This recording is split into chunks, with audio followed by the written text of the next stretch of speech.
Hello, everyone. Hello. Hi. So, First Timothy chapter 3 is today's text.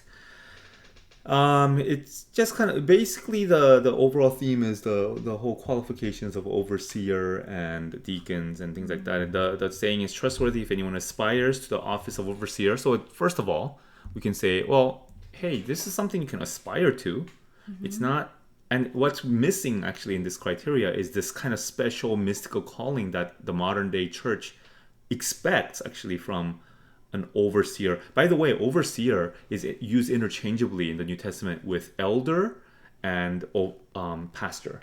Mm-hmm. So, like it desires a noble task. Therefore, overseer must be above reproach, husband of one wife, sober-minded, self-controlled, respectable. So all those things, except maybe the ability to teach. Except for that one, it seems like the whole thing has very very little to do with gifting or ability or even function. Mm-hmm. It's actually, I mean, teaching is a function, but like self-controlled, respectful. These are all character Mm-hmm. Yeah, so it's not about qualifications. competence or talents. Yeah, Um, and it's yeah. not about special mystical calling either, Mm-hmm. right? And you can see that that's actually the case when it talks about deacons.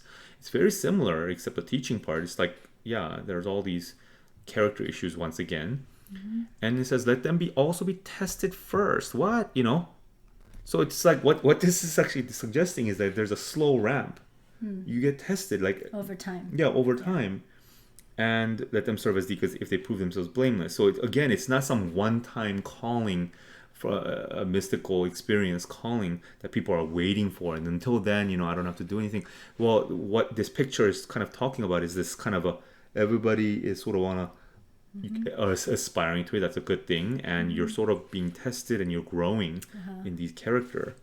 Yeah.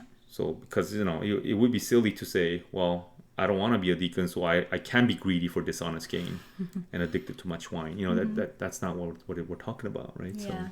So I think that as I read these passages, and as I've read these many times, and almost every time I read them, I feel like, oh man, I'm supposed to be like a leader and overseer, but I don't qualify because I'm far from this picture here, except for not a drunkard. I'm confident that I'm not a drunkard. yeah, But and husband and a one wife. Okay, so that's yeah.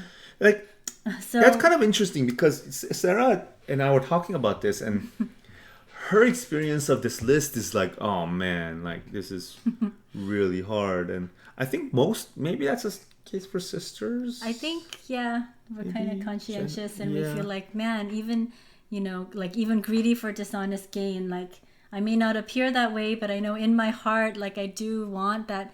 I do want gain, even if I don't deserve it. So that's dishonest. And, I crave it. So I can see myself being greedy. So I don't. by the way, like the greedy for dishonest gain doesn't mean that Sarah is actually kind of cheating the system or cheating No, on like tax. dishonest gain, like attention or recognition when I'm just a sinner. Like I Yeah. feel like that's dishonest gain, and so I can say that so many of these are far from my reach.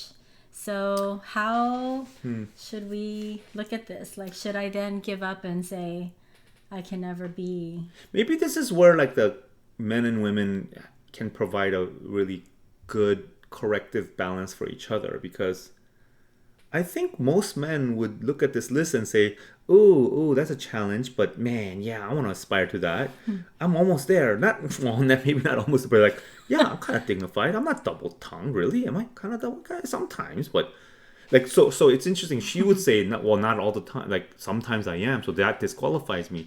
For guys, maybe I think it's sort of like I'm like that sometimes, so that qualifies me. Like So we need a balance yeah, like each it's only a other. few times. Like, not addicted to much wine. Yeah, yeah. Greedy for dishonest gain. Sometimes I am, but actually most of the time I'm not. Like, so that kind of qualifies, right? So Yeah. I think that could be a kind of a good corrective because that can be, overconfidence and arrogance. Yeah, and then sisters might be just too. Yeah, self disqualifying, Yeah, self when it sabotaging. should be something that we are aspiring to. Yeah. So, but I was encouraged by the last part of this chapter, Mm. Oh, by the way, that's also their wives, right? Yeah. So I think that actually kind of suggests that they're sort of ministering together, in a way, like, because why they also talk about their wives' character as part of the criteria. So anyway, I mean, that might be kind of reading into it, but yeah. Yeah, so the part that I was encouraged by was this verse 15.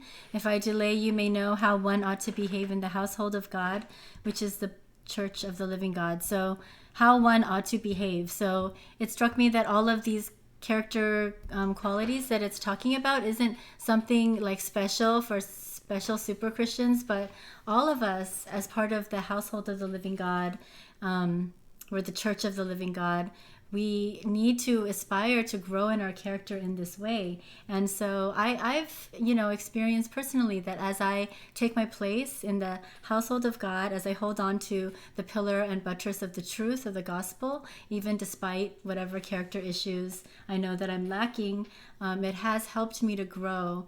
And so I can't excuse myself and say, oh, I'm never going to be that, so I can't aspire to that, because it's just how I ought to behave as part of the household of God. Yeah. So I think our church does this actually kind of unusually well, in that there isn't we really carry out the priesthood of all believers, because you know what, I think most Western post-Christian world like churchgoers and Christians would actually say, well, that's not me. So just simply like ignore this entire exhortation and just go, well, I'm not called. So basically, I will do what the rest of the world does until God knocks on my door and calls me somehow. But it's no, this is how one ought to behave. Everybody ought to behave. And of course, when you read it that way, those lists are like, of course, that's the Christian way, right? So And as we aspire to that, it builds up the church yeah. that much more. All right. Okay. Okay, I'll see you later. Bye-bye. Bye.